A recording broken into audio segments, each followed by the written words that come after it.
Giant has had an interesting time in the last decade and a half. There have been the highs of Danny Hart, the constant podium threat of Marcelo Gutierrez, and in more recent times, the hot prospects of the Mayer Smith brothers joining their factory team. That said, with so many big names, one might expect to see at least one World Cup win in that period. The renewed team and refreshed glory seem to be made for that very task. The new Giant Glory has been kind of 10 years in the making, or at least the old bike hung around for a decade. Now, Giant making the Glory is a tale as old as time, and in recent years, at least the past couple of versions, that Maestro link has been very much at its core, well, across the whole range really. This new Glory, it looks quite similar to the old one, but is it a different bike, and what have they done to develop it in the interim? So compared to the old ones, they've made this one compatible with both wheel sizes. There's a ton of adjustment in terms of the chainstay, wheel position, also the reach on the frame, but largely it's still the same layout and still uses a carbon construction. So yeah, it's just an evolution of the Glory platform that we know. I mean, I think it's a really great looking bike, and it has a lot of the kind of mod cons, at least in terms of the spec sheet that you'd want.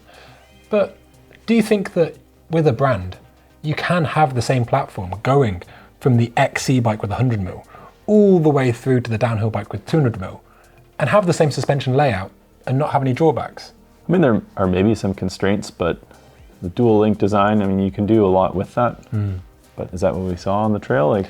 Well, it's difficult. I mean, I was testing one of those Trans X's over spring, and I was blown away with what they could get out of 140mm.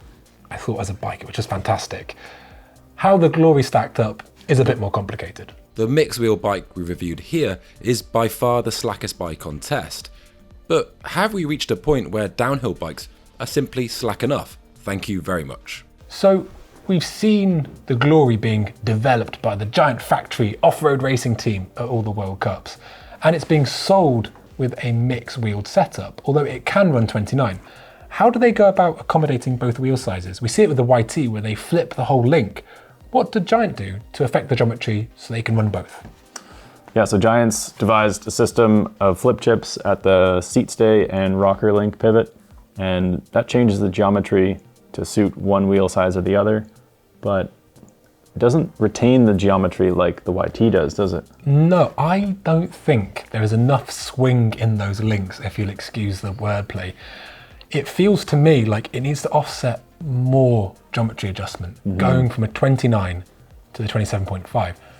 The 27.5 rear wheel, it makes this bike very, very slack, and also slack but low at the front. It's a really interesting, hard to understand bike. Now, I find 29-inch wheeled downhill bikes really hard to ride. It might be considered low-hanging fruit in terms of a criticism, which is ironic because that's what it's buzzing. I find I don't have the movement. So it'd be really great if the bike was sort of optimized for 27.5, but by having that smaller rear wheel in there, it seems to just dictate where all the geometry goes.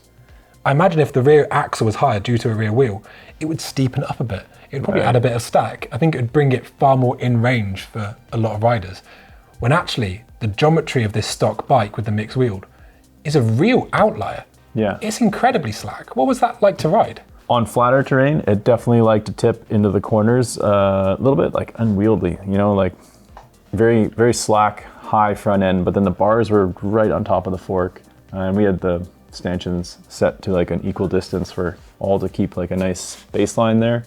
But this bike, there's something about it, hey, that just set your weight back, and it's a little heavy feeling on the back end. I felt when you were at speed, it wasn't so noticeable, but the thing about like head tube flop is it's really present at lower speed. And if you're trying to go between sequential turns, it really felt like transiting through the y-axis. You kind of like fell through it onto the edge, and I didn't really like that sensation. I don't know if it could be negated with a longer rear end, maybe add a bit more weight to kind of feel that front anchored a bit more, but we were running it in the longer setting. And for me, they have that sort of reach adjust that you can get with, which is a great adjustment to have. And honestly, the bike's got great adjustment all over it. We also see with the chainstay adjustment that I just mentioned, it's got little flip chips for the brake rotor. So there's loads of really good stuff going on there. It's done well. It's But I would want, Executed well. it's executed so well, but The angles are maybe off. I would like an angle adjust in the headset to steepen it up. Oh yeah. I think for me, it just felt like so unwieldy and floppy. That's sort of some of the geometry. What was it in terms of suspension feel to your mind? Definitely felt shorter than 200 mils. Like, yeah, I mean, we smashed a couple of rear wheels. This one took a bit more abuse, and it just felt a little bit harsh everywhere through the travel. Yeah. It was a strange predicament to find yourself in, because it didn't really have, to my mind, it felt quite involved, in terms of pedal feedback. It didn't feel at the same time, though, to me, that it had a shit ton of mid-stroke that was a really poppy bike. Mm-hmm. And it didn't offer the best tracking. And I don't really know what they were trying to level in on to be like, this is the thing, at least it does best. Because for me, whichever way I looked at it, compared to the performance out of something like the Common Cell or the Intense, which admittedly have that idler, but even compared to something like the Frameworks and the YT, I felt that they at least did one thing really well. Where for me, honestly, I found that it hung up on deeper stuff. Yeah, that's the best way to describe it. It was just like, didn't want to carry speed or track as smoothly or as efficiently as the other bikes. It was a little bit rough and would hang for sure. Yeah, and I think, I don't know, it's hard for me to really understand, to be honest, what they were going for here. It feels, and everything from the geometry to the suspension, everything, it doesn't feel like some cohesive package that really is after something. I'd love to try it if I could have the clearance of a 29-inch wheel. I think it might make a good, if you went up a spring rate and just forgot about the end stroke and went to a bigger rear wheel, you might get something that feels really racy and sporty, but in its stock setting with a spring rate that is all about sort of, having the correct sag, I don't really think, to me, it offers the same level of performance as some of the other bikes in this test. Yeah, so you mentioned this might be a better race bike with a 29-inch rear wheel. So that might help it roll faster over those small bumps and roots and chunder. Very true. And it's also quite light, so it was a fairly easy bike to pick up and place where you needed to. Didn't feel like it was stuck to the ground like the Commensal in a good and a bad way, I guess. Yeah, totally. I mean, we speak about it a lot, in fact, in the YT review, whether having the most confidence-inspiring bike is necessarily the fastest bike, and how they aren't always absolutely linked. And so maybe there's something in that. On smoother tracks, like I said, you up the spring rate a bit, you go for a bit less comfort, you might be able to get something that can go at least pretty quickly. An interesting bike to ride then, but what's it like to live with? So the Giant is a carbon-framed downhill bike, and it offers a pretty good spec. You've got full Fox factory, Shimano brakes, which I love the Saints. You perhaps not so much. And all in all, it's a pretty good finishing kit. Yeah, and it did have those alloy wheels, which didn't quite hold up. Yeah, the yeah, the Giant alloy wheels were somewhat soft. Compliant with edges of rocks.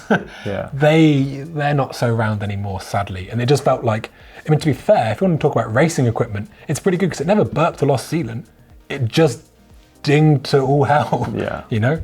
You think that's fair to put on a bike that costs $8,400 US? Honestly, I think no. I think for they're not consumers, downhill ready, hey? They're not downhill ready. Yeah. I think there's an argument to be said for having a race wheel that's only meant to do one run, that having something that dings and doesn't burp or break is actually pretty good, but that's not how people ride downhill bikes. Yeah, I'm not made of money. Yeah, totally. It would go through wheels like that. Very expensive, very quick. Similarly, I said you get the Shimano Saint brakes, which are the top of the line, most powerful brakes Shimano make. However, also came with the cheapest stainless steel rotors, which I thought was a bit out of place.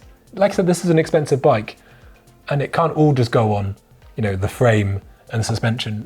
Where the other spec goes is really important too. Yeah, it did have that really low rise bar. That was a little bit out of spec. Like you see the Intense, you put it up next to the Intense and the Commensal, and it's just way low for how slack it was. It was really odd.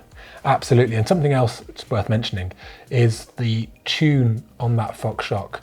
It can give quite severe top out. I don't know if you experienced that much.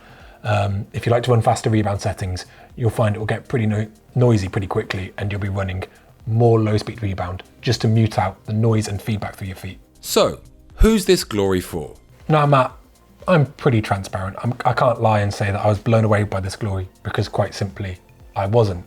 But me aside, who's this bike for? Well, I mean, it does have quite a bit of adjustment. So whether you're going to be riding it in the full 29 setting or 27.5 rear wheel, you do have those options with the geometry adjust and the reach adjust. So it does suit maybe riders that are going to be in between sizes of other bikes. It's also fairly light. It's maybe going to be best for an intermediate rider that's getting into downhill, wants a light bike that feels active, like they can get some pump and energy out of the bike for jump trails, but they're not going to be hitting, technical terrain, like more demanding tracks quite as fast as an expert rider. I think that's fair, and I would like to say as well, some of the adjustments on this frame are so well executed. A particular shout out goes to the brake adjustment on the rear. So when you change chainstay length, it just has a little flip chip and you're good to go. And it's so simple and elegant, you don't even have to realign your brake. I think it's absolutely great. In terms of who this bike perhaps isn't for, I think it's for people that want to ride really technical, rough tracks quickly. Yeah, because totally. For me, at times, it just felt a bit overwhelmed. The Glory does some things well, but it's hard to see it as anything other than a compromise beast. By running a smaller 27.5 inch rear wheel, the axle sits so much lower and subsequently skews the whole geometry, making it quite incredibly slack. That will undermine confidence on all but the very fastest and steepest trails. At the same time, other parts of the bike, most notably the Maestro suspension, feel like the steepest, fastest trails aren't really a place where it shines. If you look carefully, you can see Giant's factory racers running angle adjust headsets to steepen up the bike. However, thanks to the proprietary reach adjust cups, this isn't something you'll be able to buy off the shelves, at least for the moment. Either way, it speaks to the issues you can run into when trying to cover off two wheel sizes in one frame.